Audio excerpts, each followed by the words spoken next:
স্যুপের মধ্যে একটা বাটির মধ্যে কর্নফ্লাওয়ার গুলিয়ে দিয়ে নিলাম।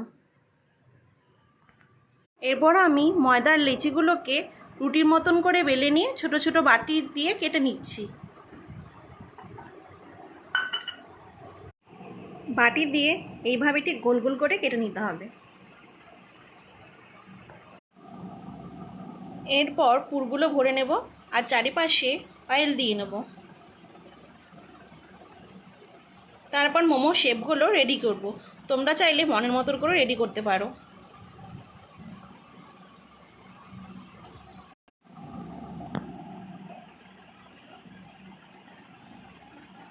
দেখো শেপগুলো রেডি করছি এইভাবে।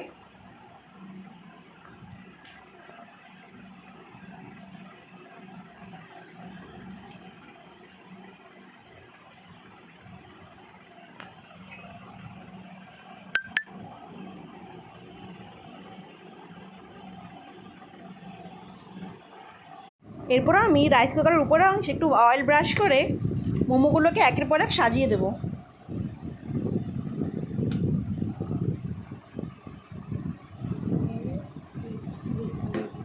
মোমোগুলোকে সুন্দর করে সাজিয়ে দিয়েছি আর উপর থেকে হালকা করে অয়েল ব্রাশ করে দিলাম। একটু সরিয়ে সরিয়ে বসাবো কারণ একটু ফুলবে তো। তারপর ঢাকা দিয়ে স্টিম কুকারে প্রায় 15-20 মিনিট রেখে দেব। Momo is ready. তোমরা বাড়িতে এরকমভাবে করে দেখো আর কেমন হয়েছে জানাতে ভুলো না কিন্তু। তারই মধ্যে মোমো খেতে চলে এসেছে ছোট্ট অতিথি। কেমন হয়েছে মোমোটা একটু বলে দে। কি সুন্দর স্বাদ ও মিষ্টি লাজবাব। আজকের জন্য এইটুকুই বন্ধুরা, আবার দেখা হচ্ছে কালকে। আপাতত গুড নাইট।